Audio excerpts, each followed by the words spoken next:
الحمدللہ رب العالمین والصلاة والتسلیم اما بعد فاعوذ باللہ من الشیطان الرجیم بسم اللہ الرحمن الرحیم والعصر ان الانسان لفی خسر الا الذین آمنوا وعملوا الصالحات وقال في موضع آخر اقرأ باسم ربك الذي خلق الإنسان من علق وقال النبي صلى الله عليه وسلم خيركم من تعلم القرآن وعلمه۔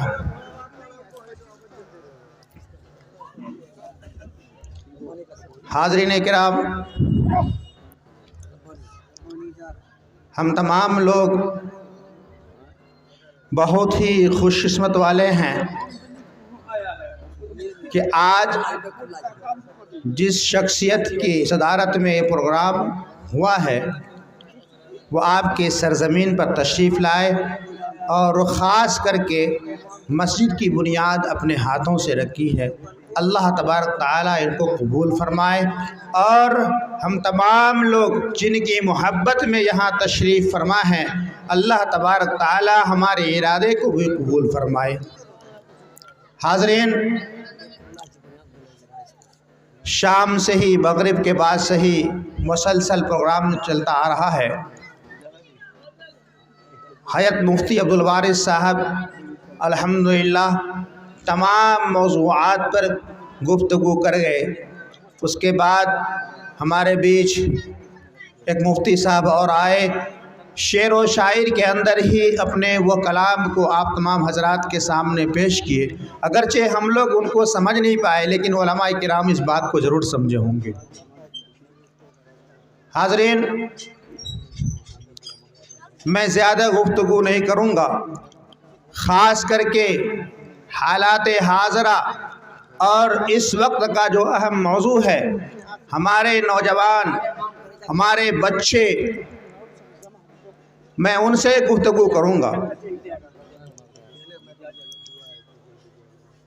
قرآن کریم میں اللہ تبارک تعالیٰ ارشاد فرماتا ہے والعصر ان الانسان لفی خسر،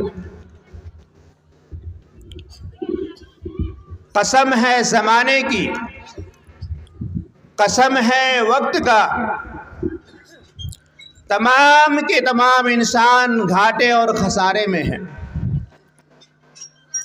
اللہ تبارک تعالی قرآن کریم کے اندر اس چھوٹی سی صورت میں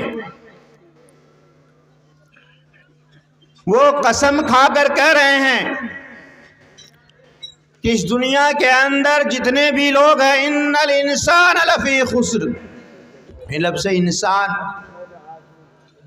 یہ انسان سارے کے سارے لوگ گھاٹے اور خسارے میں ہیں۔ تو یہ فائدے میں کون لوگ رہیں بھائی؟ جب سب لوگ گھاٹے اور خسارے میں ہیں تو یہ فائدے میں کون رہیں گے؟ اللہ تبارک تعالیٰ ارشاد فرماتا ہے الا الذین آمنوا وعملوا الصالحات۔ لوگوں مایوس مت ہو، پریشان مت ہو، اس دنیا کے اندر وہ لوگ کامیاب ہیں جنہوں نے نیک اعمال کیے، اللہ کی بتائی ہوئی احکام پر چلے۔ الا الذین آمنوا، مگر وہ لوگ جو ایمان لائے۔ کس پر ایمان لائے؟ اللہ کے رسول پر ایمان لائے۔ وعملوا الصالحات، اور نیک اعمال کیے۔ وتواصوا بالحق، اور حق بات پر ڈٹے رہے۔ وتواصوا بالصبر، اور بڑی ہی پریشانی اور مصیبت کے عالم میں صبر پہ جمے رہے۔ آ گئی بات سمجھ میں؟ نہیں آئی؟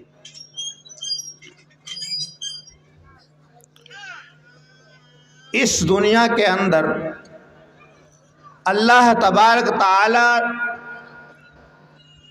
انسان کی عبرت کے لیے اور انسان کی فلاح و بہبود کے لیے دو راستے بنائے ہیں.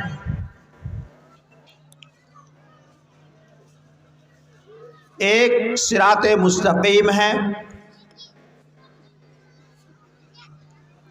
اور دوسرا راستہ ہے اللہ کو نافرمان کرنے کا، اللہ کی بنائی ہوئی چیزوں پہ ایمان نہ لانے کا. تو صراط مستقیم ایک اہم راستہ ہے، بہت ہی اہم اور سیدھا راستہ ہے، آسان راستہ ہے. پھر اللہ تبارک تعالیٰ نے ہماری کامیابی کے لیے جنت کو بنایا اور اس کے اپوزٹ جہنم کو بنایا. اللہ نے پھر دو چیزوں کو بنایا، ایک اچھائی کو اور ایک برائی کو.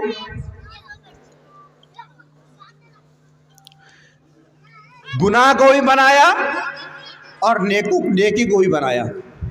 دیکھیے بڑا عجیب انداز میں ہمارے اور آپ کے لیے یہ نصیحت خیز آمیز الفاظ. اب اچھائی کریں گے، سارے لوگ اچھا کرنے والے ہو جائیں گے تو یہ جہنم جو بنا ہے کس کے لیے بنا ہے؟ یا سب لوگ اگر برائی کرنے والے ہو جائیں تو یہ جنت جو اللہ بنایا ہے وہ کس کے لیے بنایا ہے؟ پتہ یہ چلا یہ دنیا امتحان گاہ ہے. جس طریقے سے ہم پڑھائی کرتے ہیں اور پھر اس کے لیے اس کی کامیابی کے لیے امتحان دیتے ہیں، اس امتحان کے اندر 5 سوالات ہوتے ہیں، 7 سوالات ہوتے ہیں، جس میں 7 سوالات میں سے 5 سوال کا جواب دینا بالکل لازم ہے. اسی طریقے سے اللہ تبارک تعالیٰ انسانوں کے لیے اس دنیا کے اندر امتحان گاہ بنایا ہے کہ لوگوں دنیا تمہارے لیے امتحان گاہ ہے. تم اس کے اندر جتنی محنت کر کے نمبر لاؤ گے، ہم تمہارے نمبر کے حساب سے تم کو اعلیٰ علیین جگہ عطا فرمائیں گے.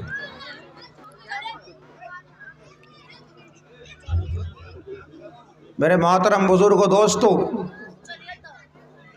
اللہ تبارک تعالی ہمارے لیے سیدھے راستے کا ایک نمونہ بڑے اچھے انداز میں بنایا، وہ ہے صراط مستقیم. تمام مسلمان نماز کے اندر اہدنا الصراط المستقیم کا ورد کرتے ہیں.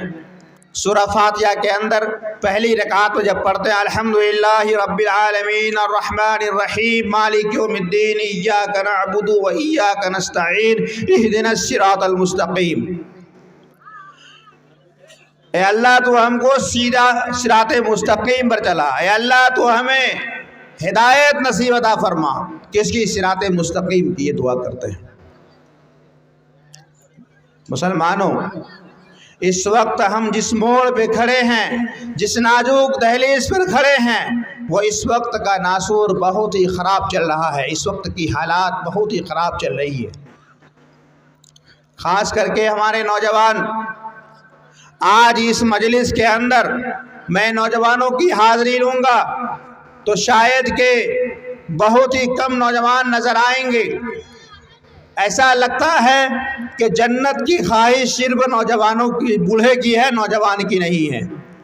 نوجوان حضرات یہ سوچتے ہیں کہ ہماری عمر تو بہت لمبی ہے.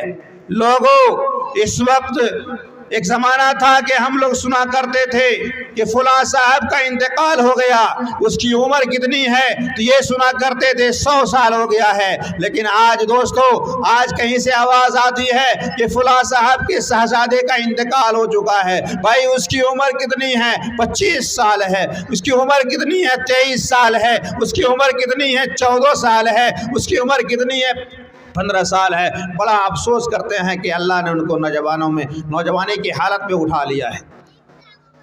نوجوانوں، ہمیں معلوم نہیں، ہمارے علماء کرام مجھے بتاتے ہیں کہ جوانی کے ایک سجدہ بڑھاپے کے 100 سجدے کریں گے، اس کے مقابلہ نہیں کر پائیں گے. ہم تو یہ کہتے ہیں کہ ٹھیک ہے کل پڑھ لیں گے، پرسوں پڑھ لیں گے. ہمارے پاس جماعت والے ساتھی آتے ہیں، ان کو بھی ٹال کر بھیج دیتے ہیں. آج اسی مجلسی گاؤں کے اندر کوئی پنچایت قائم کر دیا جائے، کسی لڑکے اور لڑکی کا پنچایت قائم ہو جائے، تو میں سمجھتا ہوں کہ پورے سوناپور کمل دہا کے بل 6 نوجوان نہیں، میں سمجھتا ہوں تکیہ بلچندہ کے لوگ بھی وہاں آ کر